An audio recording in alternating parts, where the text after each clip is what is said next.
Judas caminaba al lado. Lo llamaba maestro. Comía en la misma mesa, presenció milagros, escuchó secretos, compartió el camino. Pero nunca creyó en el hombre, solo en su potencial. Judas no quería la verdad, quería influencia. Y cuando se dio cuenta de que no iba a sacar provecho de eso, lo vendió. No lo entregó con un golpe, lo entregó con un beso.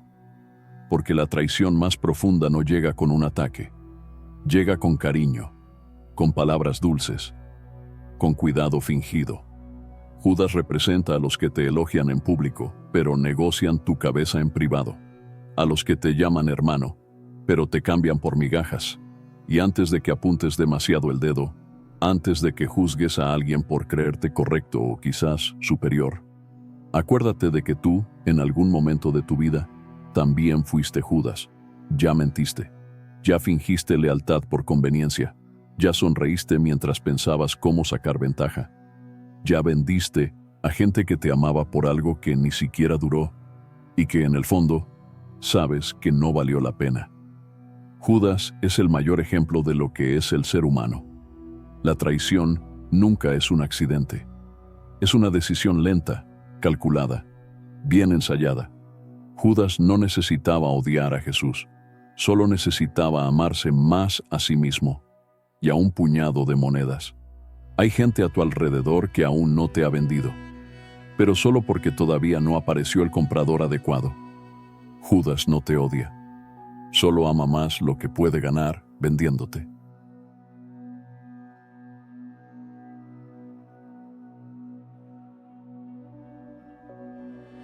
A la mayoría le gusta pensar que la traición es una aberración, un acto impulsivo, un error del momento, una falla puntual del carácter. Pero eso es mentira. La traición no sucede porque alguien se perdió, sucede porque alguien se rebeló. La traición no nos convierte en monstruos, solo muestra el monstruo que siempre estuvo ahí, callado, educado, esperando el momento justo. Es fácil señalar con el dedo a Judas y olvidar que lo que él hizo, a los ojos de la neurociencia del comportamiento, es mucho más común de lo que nos gusta admitir.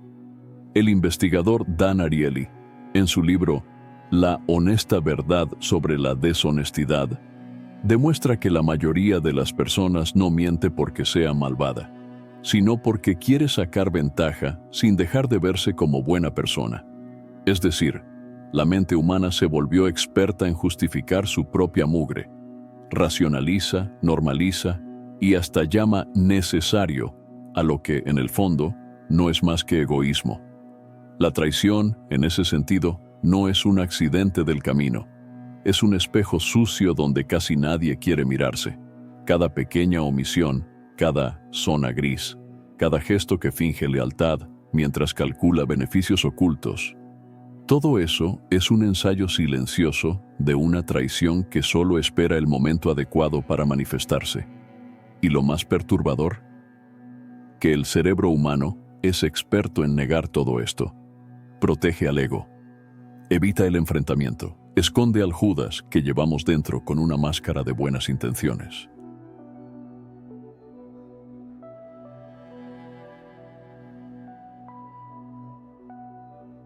El ser humano no traiciona porque sea malo, traiciona porque le resulta práctico, porque, en el fondo, aprendió a cambiar lo correcto por lo útil. No importa si la verdad es noble. Si no encaja en sus planes, el ego la ignora, la pisa, la reescribe.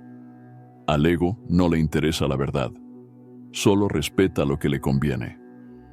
Detrás de casi toda falsedad hay un cálculo, una ganancia invisible que la persona intenta asegurar, incluso si para eso tiene que traicionar a quien confió en ella. La traición nace, muchas veces, de un corazón que ya renunció a amar, pero que todavía quiere ser recompensado por fingir que ama. Ahí es donde la traición realmente empieza, en el momento en que alguien se da cuenta de que la lealtad ya no está generando beneficios, cuando el vínculo ya no ofrece retorno, cuando amar implica sacrificarse, cuando el silencio de un amigo amenaza el escenario que el ego quería montar. Es en ese punto donde el precio de la verdad se vuelve demasiado alto y la mentira empieza a parecer un buen negocio. Lo trágico es que el traidor no se ve a sí mismo como el villano. Se ve como alguien que hizo lo que tenía que hacer. La narrativa cambia, pero el beneficio sigue intacto. Y lo más perturbador, mientras más inteligente sea el traidor, más elegante será su justificación. No dice que traicionó, dice que fue traicionado por las circunstancias. Carl Jung decía que, hasta que no hagas consciente lo inconsciente, gobernará tu vida, y lo llamarás destino. El ego opera justo en ese lugar, en las sombras de la conveniencia disfrazada de destino. La persona empieza a traicionar en silencio, mucho antes de actuar. Primero en el pensamiento, luego en el deseo de autonomía, y más tarde en la construcción de un nuevo plan de supervivencia donde la lealtad ya no encaja. En el fondo, Judas no se volvió contra Jesús. Solo dejó de aceptar vivir subordinado a algo que no lo engrandecía públicamente. Y eso pasa más de lo que se cree. Relaciones rotas por vanidad, amistades quebradas por estatus, mentiras sostenidas por orgullo herido, todo en nombre de un ego que nunca se sacia y que exige ser alimentado incluso a costa de quien nos dio refugio.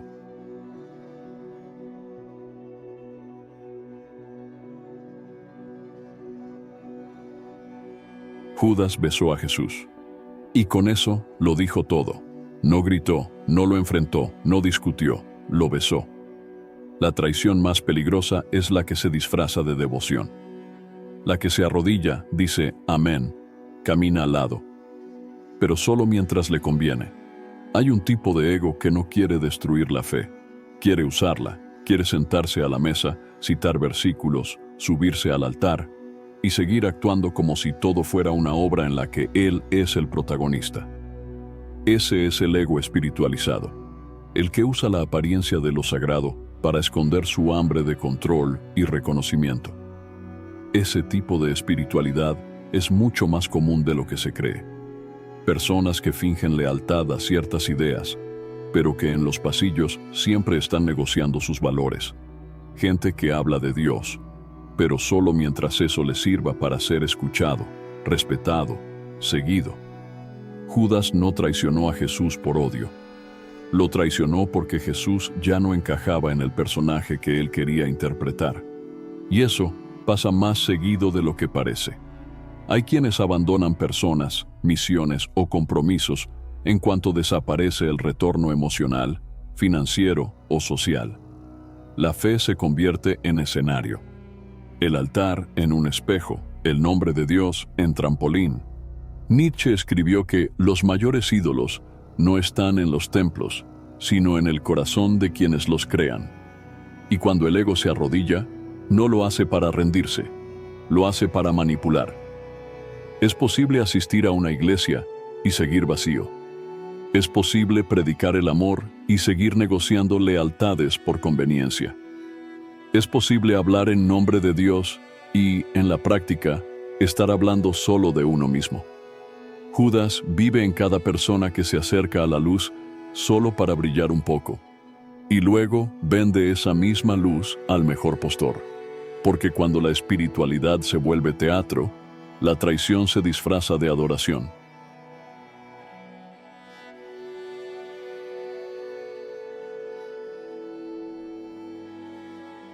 Nadie olvida el dolor de una traición.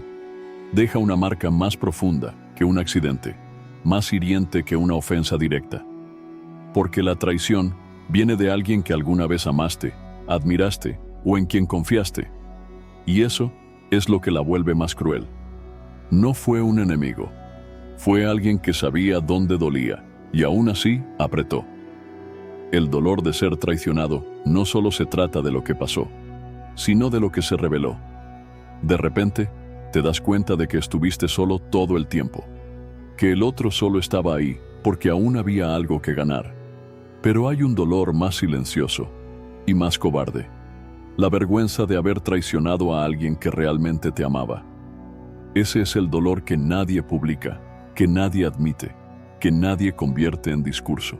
porque avergüenza. Y el ego no sabe manejar la vergüenza. Prefiere reescribir la historia, minimizar lo hecho, culpar al otro. Pero la verdad es que, en el fondo de la memoria, todos sabemos cuándo herimos a alguien que no lo merecía. El problema es que no duele en el momento. Duele después. Duele cuando el otro desaparece. Cuando esa presencia que antes era segura, se convierte en silencio. Y ahí ya es tarde. La traición es la única herida que sangra en ambos lados. Uno llora por haber sido engañado, el otro por haberse descubierto a sí mismo. La psicóloga Brené Brown afirma que la vergüenza solo sobrevive en el silencio, la omisión y el secreto. Por eso tanta gente aparenta seguir adelante después de traicionar, pero sigue vacía, porque nunca enfrentó lo que hizo, lo enterró, lo esquivó. Y un día, más adelante, eso regresa. Regresa en una relación que no se sostiene, en una culpa disfrazada de frialdad, en una mirada que evita el espejo. La traición es una deuda emocional. Incluso quien se cree listo por escapar de las consecuencias externas, no escapa de las internas, porque nadie puede esconderse de su propia conciencia para siempre, y a veces ella cobra con intereses.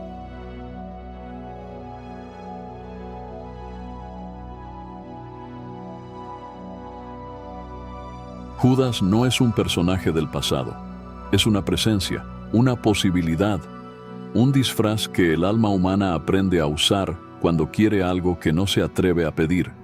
No aparece de golpe, se va formando poco a poco. Crece cada vez que silencias una culpa, cada vez que finges nobleza solo para conseguir alguna ventaja, cada vez que te acercas a alguien con segundas intenciones y después dices que fue un malentendido. Judas no carga un puñal, carga una excusa. El problema es que no vive en la casa del otro. Vive aquí, en ese rincón oscuro de la conciencia que evitas visitar. En el momento en que mientes para mantener una imagen. En ese elogio que haces por interés. En esa ayuda que ofreces pensando ya en la deuda.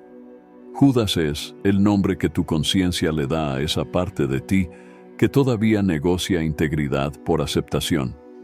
Y mientras más tratas de esconder eso, más fuerte se hace. Porque todo lo que no se cura con verdad se transforma en estrategia de supervivencia. Y en eso el ego es un entrenador brillante. Y tal vez lo más aterrador no sea descubrir que Judas vive en nosotros. Lo más aterrador es darse cuenta de lo bien que sobrevive, incluso en gente que se dice evolucionada, espiritual, consciente. El beso de la traición sigue ocurriendo todos los días, disfrazado de aplauso, de me gusta, de abrazo, a veces hasta de oración. Judas no murió, solo se adaptó. Y hoy habla suave, mira a los ojos, sonríe con gratitud, pero sigue vendiendo por migajas todo aquello que un día prometió proteger. La pregunta ya no es si está cerca, la pregunta es, ¿en qué parte de ti está ahora mismo?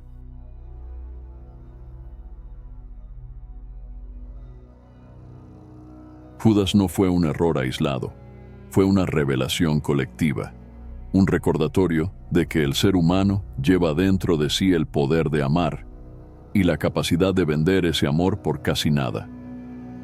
Este video no habló solo de traición, habló de ti, de mí, de lo que somos capaces de hacer cuando nos sentimos invisibles, cuando no nos aplauden, cuando ya no soportamos ser los secundarios en la historia de alguien más. Si este video te incomodó, te confrontó o te hizo recordar algo que aún duele, eso no es un defecto. Es una señal de que hay algo ahí dentro que todavía no tiene nombre, que aún sangra en silencio, que todavía carga las marcas de una lealtad traicionada o de una fidelidad vendida.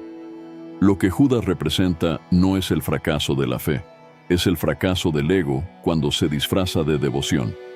Y ahora te pregunto, ¿qué parte de este video fue la que más te confrontó? ¿Darte cuenta de que alguien que decía amarte te traicionó? ¿O darte cuenta de que, sin notarlo, tú también fuiste Judas en la vida de alguien? Déjame en los comentarios lo que este video te reveló. Tu comentario puede ser el espejo que otra persona necesita para reconocerse.